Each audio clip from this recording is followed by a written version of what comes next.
السلام عليكم ورحمة الله وبركاته. الحمد لله رب العالمين والصلاة والسلام على سيد الأنبياء والمرسلين محمد وعلى آله وأصحابه أجمعين أما بعد. ఈరోజు తజ్వీద్ కి సంబంధించి కొన్ని ముఖ్యమైన విషయాలు మీ ముందు పెట్టబోతున్నాను.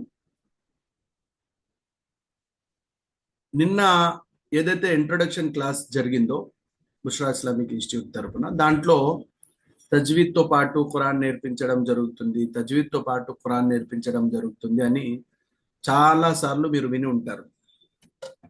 ఇప్పుడు చాలా మందికి ప్రశ్న ఏమిటంటే ఈ తజ్వీద్ అంటే ఏంటి?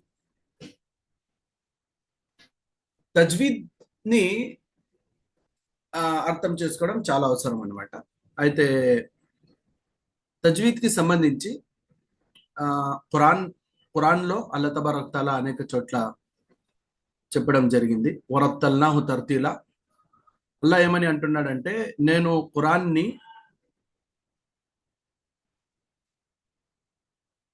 జిబ్రీల్ అలైహిస్సలాతు వస్సలాం ద్వారా తర్తీల్తో పాటు అవతరింపచేశాను.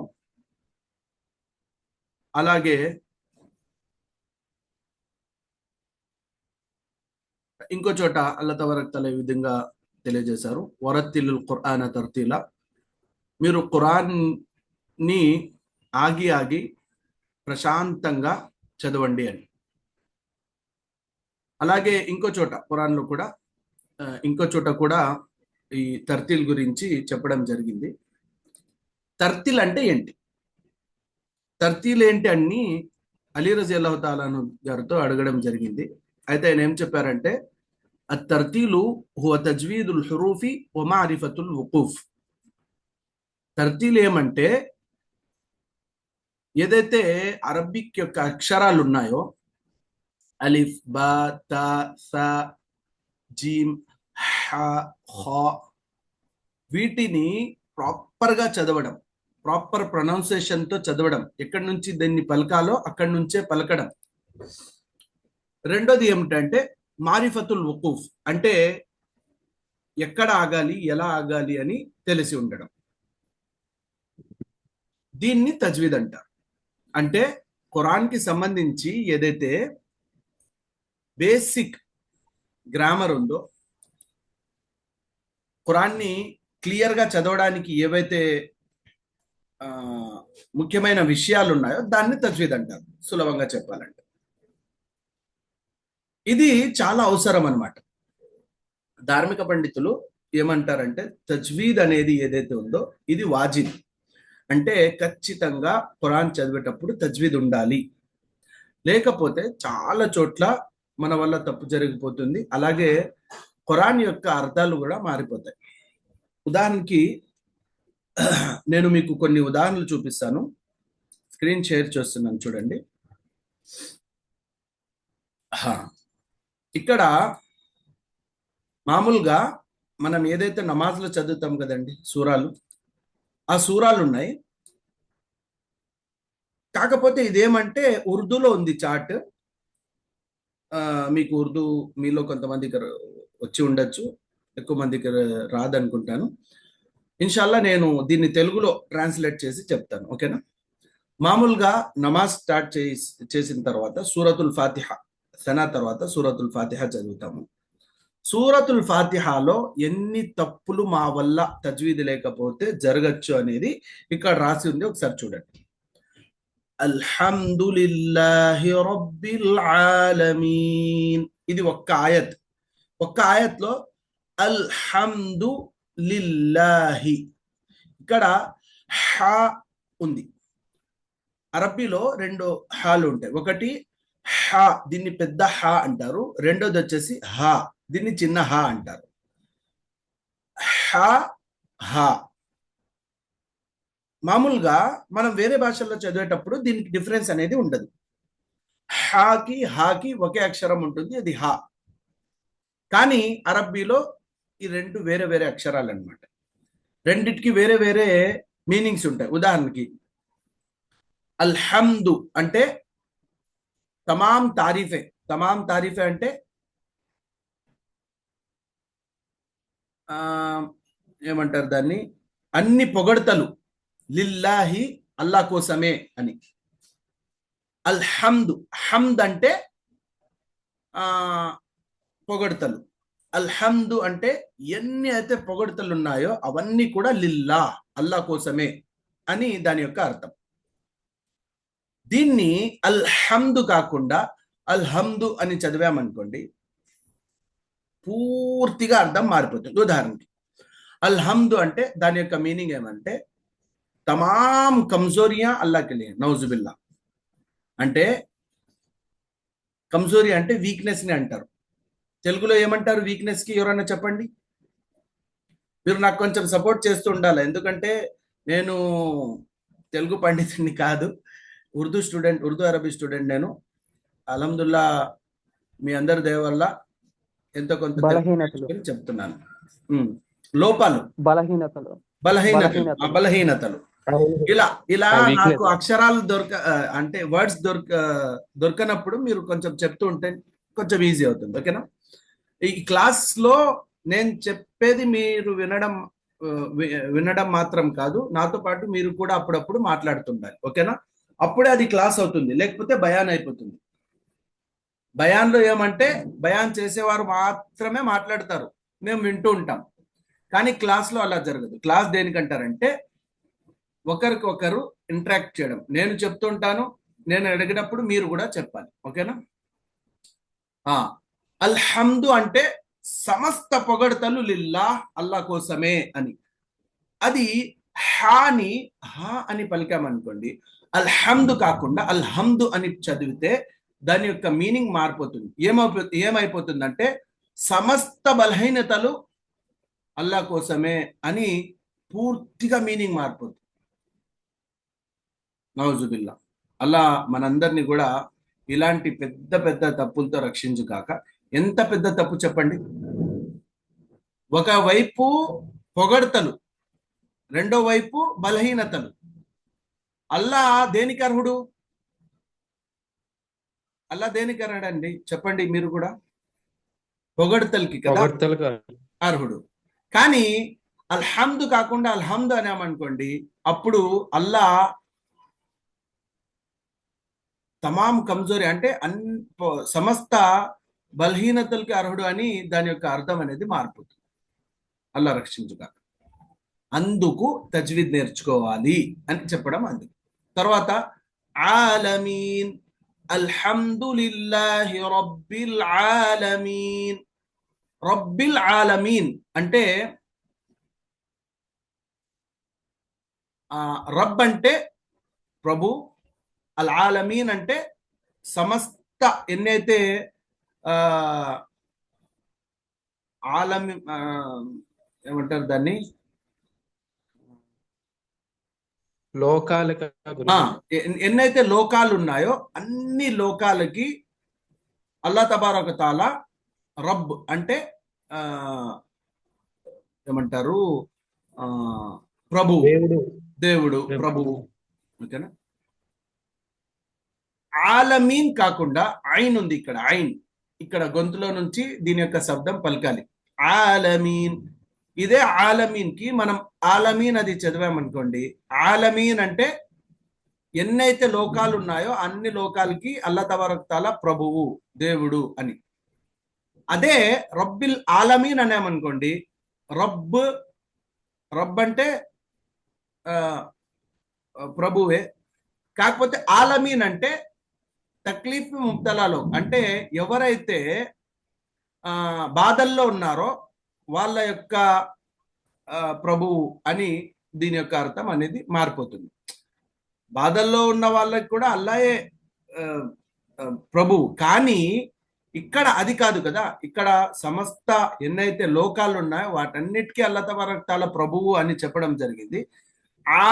ఆయన కాకుండా ఆలమీన్ చోట ఆలమీన్ అది ఆలమీన్ అని చదివితే ఇంతలా అర్థం అనేది మారిపోతుంది. ఇట్లా ఒకటి రెండు కాదు, అనేక తప్పులు, ఒక్క ఆయత్లో ఎన్నెన్నో తప్పులు అనేవి జరిగిపోతుంటాయి. దీన్ని ఇన్షాల్లా ఇప్పుడు ఇది ఉర్దూలో ఉంది, ఉర్దూతో తెలుగులో ఇన్స్టెంట్ గా అప్పటికప్పుడు తెలుగులో చేసి చెప్పాలంటే కొంచెం ఇబ్బందిగా ఉంది. ఇన్షాల్లా నేను ఫస్ట్ దీనికి తెలుగులో చేసుకుంటాను, మళ్ళీ ఎప్పుడన్నా వీలైతే ఇన్షాల్లా దీని గురించి ఇంకా క్లియర్ గా నేను ఎక్స్ప్లెయిన్ చేస్తాను. షార్ట్ లో అయితే అర్థమైపోయింది కదా, తజ్వీద్ వల్ల అంటే తజ్వీద్ లేకపోతే ఎన్ని తప్పులు జరుగుతాయి అనేది కొంచెమన్నా ఐడియా వచ్చి ఉంటుంది కదా, మీకు వచ్చింది కదా ఐడియా? చెప్పాలి, అల్హమ్దుల్లా అందరూ వచ్చింది. చెప్పాలి. కబీర్ దాస్ భాయ్ మీరు చెప్పాలి, ఇంకా ఎవరైతే సైదుల్ భాయ్ మీరు చెప్పాలి, అందరూ చెప్పాలి. లేకపోతే మీరు వింటున్నారో లేదో నాకు ఎలా అర్థమవుతుంది? వచ్చిందండి. Okay, right. అర్థమైంది మౌలానా. అల్హమ్దుల్లా. అలా అలా అలా మీరు కొంచెం అప్పుడప్పుడు వాయిస్ ఇస్తుంటే ఓకే అల్హమ్దుల్లా అర్థమవుతుంది, ఇంకా ఎదురుకి వెళ్ళొచ్చు అని నాకు క్లారిటీ వస్తుంది. Okay, right. ఇది తజ్వీద్, దీన్ని తజ్వీద్ అంటారు. ఓకేనా? అలాగే మీరు చూడొచ్చు, అరబ్బీలో ఏవైతే అక్షరాలు ఉన్నాయో వేరే భాషల్లో ఈ అక్షరాలు లేవు. ఉదాహరణకి స, స, హ, ఖ, రాల్, అలాగే సాద్, దాద్, తా, రా, ఐన్, గైన్, ఆఫ్, ఈ అక్షరాలన్నీ కూడా వేరే భాషల్లో లేవు. దీనికి ఇంగ్లీష్లో కానీ తెలుగులో కానీ ఏదైనా ఆల్టర్నేట్ ఏదైనా అక్షరాలు పెట్టాలని మేము పెడితే పూర్తిగా అర్థాలు అనేవి మారిపోతాయి. ఉదాహరణకి ఔల్, కాఫ్ ఉంది కదా, ఈ కాఫ్ వేరే, కాఫ్ వేరే, కాఫ్ వేరే, కాఫ్ వేరే. కాకపోతే మామూలుగా మనం ఎప్పుడైతే తెలుగులో చదువుతామో అప్పుడు తెలుగులో ఈ రెండింటికి ఒకే అక్షరం వస్తుంది, అదేమంటే కా.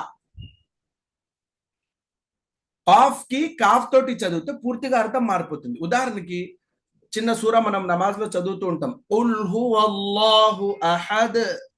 దీంట్లో స్టార్టింగ్ లో ఉల్ అని ఉంది. ఉల్ అంటే దాని యొక్క అర్థం ఏమంటే చెప్పు అని. అల్లాహ్ తబారక్ తఆలా ప్రవక్త సల్లల్లాహు అలైహి వసల్లం గారికి ఆజ్ఞాపిస్తున్నారు, అదేమంటే ఓ ప్రవక్త చెప్పండి అల్లాహ్ ఒక్కడే అని. ఉల్ అంటే చెప్పండి అని. కాఫ్ తో కాకుండా మీరు ఇదే కాఫ్ తో కాకుండా కాఫ్ తోటి చెప్పారనుకోండి, కుల్ అని చెప్పారనుకోండి, అర్థం మారిపోతుంది. కుల్ అంటే చెప్పండి అని, కుల్ అంటే తినండి అని. పూర్తిగా అర్థం అనేది పూర్తిగా మారిపోతుంది. అందుకు ఏమంటే తజ్వీద్తో పాటు ఖురాన్ నేర్చుకోవాలి. అలాగే ఇప్పుడు ఇక్కడ ఒక డౌట్ ఏమొస్తుందంటే, మేము పెద్ద వయసుకి చేరుకున్నాము, మేము చిన్న పిల్లోళ్ళం కాదు, మాకు నాలుక తిరగదు, మేము చదువుకోలేదు, ఇవన్నీ కూడా శైతాన్ వేసే డౌట్స్ అన్నమాట. మీరు చదవాలి అని గట్టి సంకల్పం చేసుకున్నారనుకోండి, చాలా అంటే చాలా సులభంగా తజ్వీద్తో పాటు ఖురాన్ చదివేది నేర్చుకోవచ్చు ఇన్షాల్లా. దీనికి నేను నిన్న చెప్పాను కదా, మన దగ్గర కొంతమంది స్టూడెంట్స్ ఎలాంటి వాళ్ళు ఉన్నారంటే, వాళ్ళు కొత్తగా ఇస్లాం స్వీకరించి వచ్చారు. కొత్తగా ఇస్లాం స్వీకరిస్తే వాళ్ళకి ఇస్లాం గురించి ఎటువంటి అవగాహన ఉండదు కదా, జస్ట్ ఇస్లాం గురించి కొంచెం కొంచెం తెలిసి ఉంటుంది. వాళ్ళు ఉర్దూ మాట్లాడడం, ఉర్దూ అర్థం చేసుకోవడమే చాలా పెద్ద విషయం. కానీ అలాంటి వాళ్ళు డైరెక్ట్ అరబ్బీలో ఖురాన్ చదవడం అంటే మేము చాలా పెద్ద పని అనుకుంటాం. కానీ కొంచెం కష్టపడితే చాలా సులభంగా నేర్చుకోవచ్చు. ఉదాహరణకి ఇది పుస్తకం ఏదైతే ఉందో, ఈ పుస్తకం యొక్క పేరు ఏమిటంటే నూరాని ఖాయిదా. నూరాని ఖాయిదా ఇక్కడ చూడొచ్చు, నూరాని ఖాయిదా. దీని గురించి ఏమని చెప్తారంటే, a gift for proper learning and teaching of the holy Quran. ఖురాన్ని నేర్చుకోవాలంటే ఇది మంచి గిఫ్ట్ అనమాట. ఖురాన్ నేర్చుకునే వాళ్ళకి నేర్పించే వాళ్ళకి ఇద్దరికి కూడా ఇది ఒక మంచి గిఫ్ట్. దీంట్లో ఎన్ని పాఠాలు ఉన్నాయి మీరు చూడొచ్చు. పాఠం 1, ఓకేనా? పాఠం 1 ఇది చూడండి, పాఠం 27. పూర్తిగా ఈ పుస్తకంలో ఉన్న పాఠాలు 27 మాత్రమే. నేను ఛాలెంజ్ గా చెప్తున్నాను, ఈ 27 పాఠాలు మీరు ప్రాపర్గా అర్థం చేసుకొని కొంచెం కష్టపడి, దీంట్లో కూడా ఏమంటే ఈ 27 పాఠాల్లో కూడా మెయిన్ వచ్చేసి 5 పాఠాలు. స్టార్టింగ్ ఏవైతే 5 లెసన్స్ ఉన్నాయో ఇవి చాలా ఇంపార్టెంట్. మీరు ఒక్కసారి ఇది నేర్చుకున్నారనుకోండి, ఇక మీరు ఖురాన్ వచ్చేసినట్టే. దాని తర్వాత ఇంకా ఏం పని ఉంటుందంటే, ఏదైతే ఇక్కడ మీరు నేర్చుకున్నారో దీన్ని ఇంప్లిమెంట్ చేసి ఖురాన్లో ఇంప్లిమెంట్ చేసి చదవడం అనేది ప్రాక్టీస్ చేయాల్సి ఉంటుంది. అది మీరు 1 లేకపోతే 2 పారాలు చదివితే ఇంకా మీకు చదవడం అనేది వచ్చేస్తుంది. అర్థమవుతుందా? మ్యాక్సిమం మా దగ్గర ఎవరు కూడా ఖురాన్ పూర్తి చేయలేదు. ఎందుకంటే ఎవరి దగ్గర కూడా అంత టైం లేదు. అందుకు ఏం చేస్తారంటే తజ్వీద్ తోటి నూరాని కథ నేర్చుకుంటారు. దాని తర్వాత ఒక 10 పారాలు, కొంతమంది ఇంకా ఎదురుకెళ్ళినారు, చదువుతారు, దాని తర్వాత వదిలేస్తారు. ఇంకా వాళ్ళకి ఆటోమేటిక్గా పూర్తి ఖురాన్ చదవడం అనేది వచ్చేస్తుంది కాబట్టి వాళ్ళు ఇది అంత ఇంపార్టెంట్ కాదని వదిలేస్తారు. అది వాస్తవం. మీరు కూడా అడ్మిషన్ తీసుకొని రోజు ఒక అర్ధ గంట క్లాస్ కోసం తీసి, క్లాస్ అయిపోయాక ఏదైతే క్లాస్లో చదువుకొని ఉంటామో దాన్ని నేర్చుకోవడానికి ఇంకో అర్ధ గంట తీస్తే, రోజుకి 1 గంట తీస్తే ఇన్షాల్లా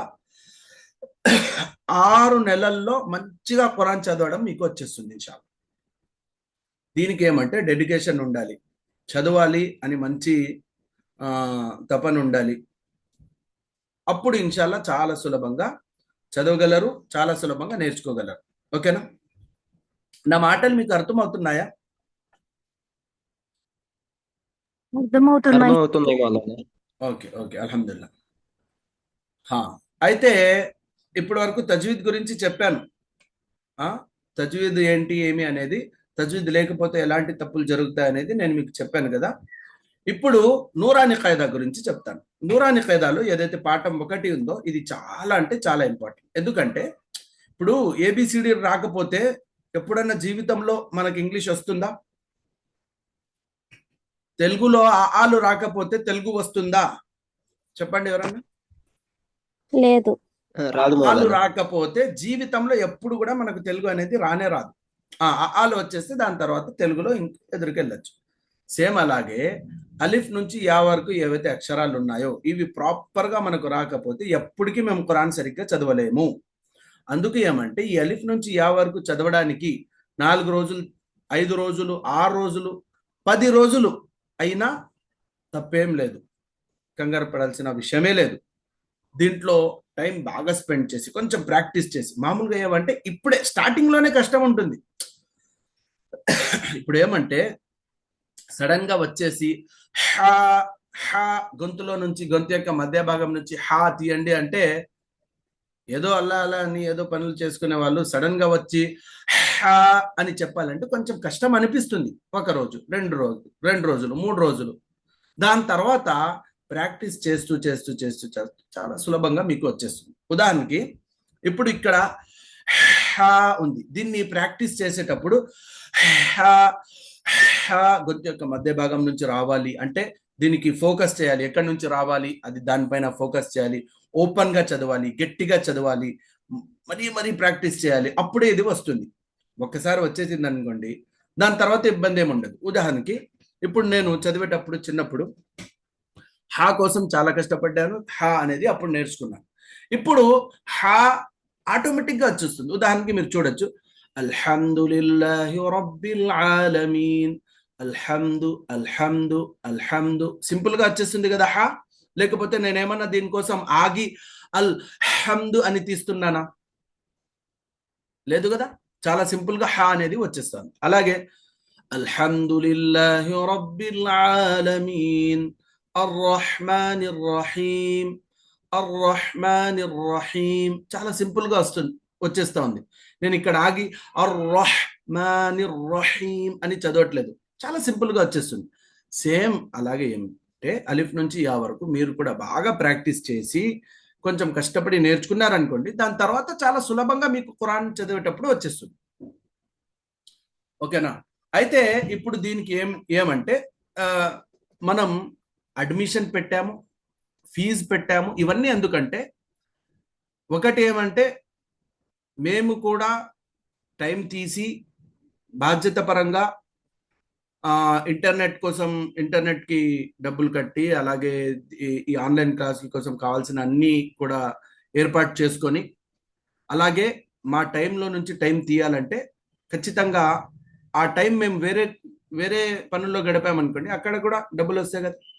అదే టైం మేము ఇక్కడ గడిపితే దీనివల్ల ఏమవుతుందంటే మా ద్వారా మీరందరూ కూడా తజ్వీద్ నేర్చుకోవచ్చు. అలాగే మాకు ఇప్పుడు ఖురాన్కి ఎవ్వరు కూడా ఖురాన్కి ఏమంటారు దీనికి రేట్ అనేది కట్టలేరు. కాకపోతే ఏమంటే మేము పెడుతున్న టైంకి, మేము పెడుతున్న ఈ ఎక్విప్మెంట్స్కి ఒక చిన్న ఫీజు అన్నమాట.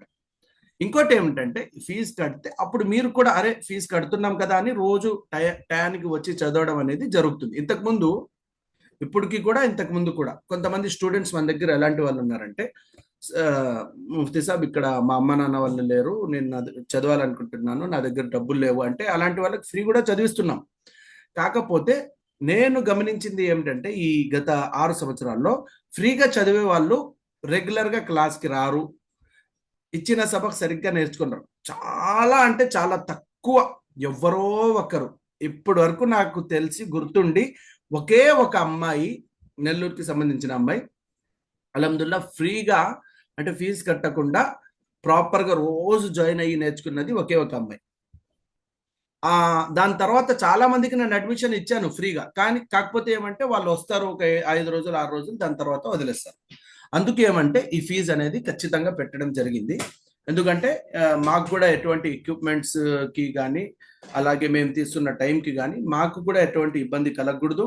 అలాగే మేము ఈ పని ఫుల్లీ ఫోకస్డ్గా చేయాలి అని ఫీజు అనేది పెట్టడం జరిగింది. అయితే ఇప్పుడు దీంట్లో మీలో కొంతమంది అల్హమ్దుల్లా ఆల్రెడీ అడ్మిషన్ తీసుకొని ఉన్నారు. ఎవరైతే తీసుకొని ఉన్నారో వాళ్ళకి ఇన్షాల్లా రేపు ఏ టైంలో పెడితే క్లాస్ బాగుంటుంది మీరే చెప్పండి, ఇన్షాల్లా ఆ టైంలో పెడతాం. తర్వాత ఎవరైతే అడ్మిషన్ తీసుకొని లేరో వాళ్ళ కోసం ఇన్షాల్లా ఇంకో రోజు టైం ఇద్దాం, రేపటి వరకు టైం ఉంటుంది ఇన్షాల్లా. నేను అడ్మిషన్ ఫామ్ కి లింక్ ఇస్తాను, ఆ లింక్ క్లిక్ చేసి దాంట్లో ఆ తెలుగులో ఫామ్ రెడీ చేశాను. మీ పేరు, మీ ఊరు పేరు, ఇవన్నీ డీటెయిల్స్ ఉంటాయి, నేను చెప్పేస్తాను. ఒకసారి ఫాస్ట్గా చూడండి ఏముంటుందంటే, ఓకే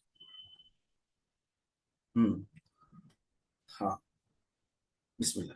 చూడండి, పేరు, తర్వాత వయస్సు, తర్వాత మీరు ఏం చదువుకున్నారు, మీ క్వాలిఫికేషన్, మీరు ఏం పని చేస్తున్నారు, మీ అడ్రస్, మీరు ఎక్కడి నుంచి, మీ ఊరు పేరు, మీ జిల్లా పేరు, మీ దేశం పేరు అంటే ఇండియా నుంచా లేకపోతే ఇండియా బయట నుంచా, pin code, mobile number, WhatsApp mobile number, email ID, తర్వాత ఇంగ్లీష్ లేదా తెలుగు మీకు అర్థమవుతుందా అంటే, ఇప్పుడు మీరు ఈ తెలుగులో ఖైదా ఉంది కదా, ఇది అర్థం అవ్వాలంటే కనీసం మీకు తెలుగు వచ్చి ఉండాలి. అయితే మీకు తెలుగు వస్తుందా లేకపోతే ఇంగ్లీష్ వస్తుందా, దాని గురించి ప్రశ్న. తర్వాత మీరు ఏ భాషలో చదవాలనుకుంటున్నారు, క్లాస్ మీరు ఉర్దూలో తీసుకోవాలనుకుంటున్నారా, రోమన్ ఇంగ్లీష్లోనా లేకపోతే తెలుగులోనా. తర్వాత మీకు ఇంటర్నెట్ యూజ్ చేసేకి వస్తుందా లేదా, జూమ్ యాప్, ఇప్పుడు జూమ్లో క్లాస్ నడుస్తుంది, ఆ జూమ్ యాప్ అనేది ఆపరేట్ చేయడానికి రావాల కదా, అది మీకు వస్తుందా లేదా, దాని గురించి ప్రశ్న. తర్వాత మీరు ఏ టైంలో చదవాలనుకుంటున్నారు, ఉదయం, సాయంత్రం, రాత్రి. ఇప్పుడు దీంట్లో ఇది ఒకటి. తర్వాత మీ దగ్గర ఏ డివైస్ ఉంది, మీరు స్మార్ట్ ఫోన్ ద్వారా జాయిన్ అవుతున్నారా లేకపోతే ల్యాప్టాప్లోనా లేకపోతే ట్యాబ్లోనా, ఇది. తర్వాత మీరు గ్రూప్లో చదవాలనుకుంటున్నారా లేకపోతే విడిగా ఇండివిజువల్ క్లాస్ తీసుకోవాలనుకుంటున్నారా. గ్రూప్లో చదవాలనుకుంటే గ్రూప్ ఫీజు వచ్చేసి నెలకి 700 రూపాయలు ఉంటుంది, అడ్మిషన్ ఫీజు దానికి 300 రూపాయలు ఉంటుంది. అలాగే మీరు విడిగా చదవాలనుకుంటే అడ్మిషన్ ఫీజు 500 రూపాయలు ఉంటుంది, నెలకి 1000 రూపాయల ఫీజు ఉంటుంది. ఈ గ్రూప్లో ఏమంటే మేము పెట్టిన టైంలో గ్రూప్ వాళ్ళు, ఇప్పుడు ఒక గ్రూప్ రెడీ అయింది అనుకోండి, ఆ గ్రూప్ వాళ్ళందరితో అడిగి ఒక టైం పెట్టడం జరుగుతుంది, ఆ టైంలోనే జాయిన్ అయ్యి అందరితో పాటు చదవాలి. అందరూ ఎక్కడి వరకు చదువుతారో మీరు కూడా అక్కడి వరకే చదవాల్సి ఉంటుంది. ఇండివిజువల్ క్లాస్ ఏమంటే మీరు చెప్పిన టైంలో మీకు క్లాస్ అనేది ఏర్పాటు చేయడం జరుగుతుంది. దాంట్లో మీరు ఎంత చదవాలనుకుంటే అంత చదవచ్చు, ఎక్కువ అంటే ఎక్కువ, తక్కువ అంటే తక్కువ. గ్రూప్లో ఏమంటే ఆ గ్రూప్ వాళ్ళందరి కెపాసిటీని బట్టి సబక్ అనేది ఇవ్వడం జరుగుతుంది. అవన్నీ ఫిలప్ చేశాక ఇక్కడ సబ్మిట్ అని ఉంటుంది, మీరు సబ్మిట్ మీద క్లిక్ చేసేస్తే అది నాకు వచ్చేస్తుంది, నా దగ్గర అన్ని డీటెయిల్స్ వచ్చేస్తాయి. తర్వాత నేను మీ నంబర్కి గ్రూప్లో యాడ్ చేసిస్తాను. ఇన్షాల్లా రేపటి నుంచి ఫస్ట్ క్లాస్ రేపటి నుంచి స్టార్ట్ అవుతుంది ఇన్షాల్లా. ఓకేనా? క్లియర్నా? అన్ని విషయాలు క్లియర్ అయ్యాయా? ఒకసారి టైం చెప్పేసండి, ఏ టైంలో పెడితే బాగుంటుంది క్లాస్? 9 నుంచి పెడితే బాగుంటుందా, లేకపోతే 9:30 నుంచి పెడితే బాగుంటుందా? చెప్పండి ఒకసారి, అందరు చెప్పండి. ముఫ్తీ సాబ్ 9 కాడ నుంచి పెడితే సరిపోతుంది మౌలానా. ముఫ్తీ సాబ్ ఇన్షాల్లా. ఇంకా చెప్పండి, అందరు చెప్పండి తొందరగా.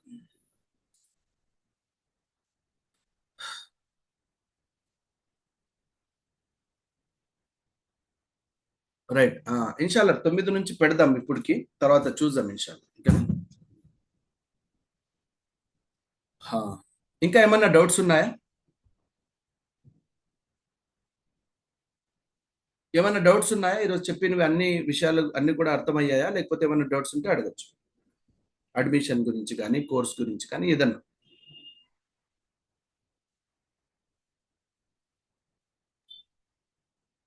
ముఫ్తీ సాబ్ ఇప్పుడు అడ్మిషన్ అంటే ఇప్పుడు మేము ఎలా, నాకు అసలు ఏం తెలియదు ముఫ్తీ సాబ్. మేము కడతాం గానీ లేకపోతే ఎలా మీకు ఇది చేయాలి? మీరు ఆల్రెడీ ఫామ్ ఫిల్అప్ చేసేసారు కదా వేరే పిల్లల ద్వారా. ఆ, ఫీజులన్నీ చేసి ఫోన్ పే ద్వారానే, ఫోన్ పేలోనే ఫీజులు వేయాలి. నేను నంబర్ ఇస్తాను మీకు ఇన్షాల్లా. ఇదే సరే ఇప్పుడు ముఫ్తీ సాబ్. నా వాట్సాప్ నంబర్ కన్నా వేసేయచ్చు, లేకపోతే వేరే నంబర్ ఇవ్వండి అంటే నేను ఇస్తాను ఇన్షాల్లా. ఈ వాట్సాప్ నెంబర్కి వేస్తే సరిపోతుందా ముఫ్తీ సాబ్? సరిపోతుంది ఇన్షాల్లా. ఇప్పుడు దీంట్లో ఓకే, ఆడవాళ్ళు ఎవరైతే ఉన్నారో వాళ్ళకి ఇన్షాల్లా సపరేట్ క్లాస్ అనేది పెట్టడం జరుగుతుంది. మగవాళ్ళకి ఒక క్లాస్, ఆడవాళ్ళకి ఒక క్లాస్ ఇన్షాల్లా. ఆడవాళ్ళ క్లాస్ ఇప్పుడు నేను ఇన్షాల్లా సపరేట్ చేస్తాను. ఇది జస్ట్ ఇంట్రడక్షన్, ఇంకా అన్ని కూడా దీంట్లో జస్ట్ చెప్పాల్సి ఉంటుంది కాబట్టి అందరికి కలిపి తీసుకున్నాను ఇన్షాల్లా. క్లాస్ చెప్పేటప్పుడు ఇద్దరికి విడివిడిగా చెప్తాను ఇన్షాల్లా. ఓకే ఓకే, ఈ రోజుకి ఇంతే ఇన్షాల్లా. రేపు మళ్ళా ఇన్షాల్లా ఫస్ట్ క్లాస్లో కలుసుకుందాం. జజాకుముల్లాహ్ ఖైర్. అస్సలాము అలైకుం వరహమతుల్లాహి.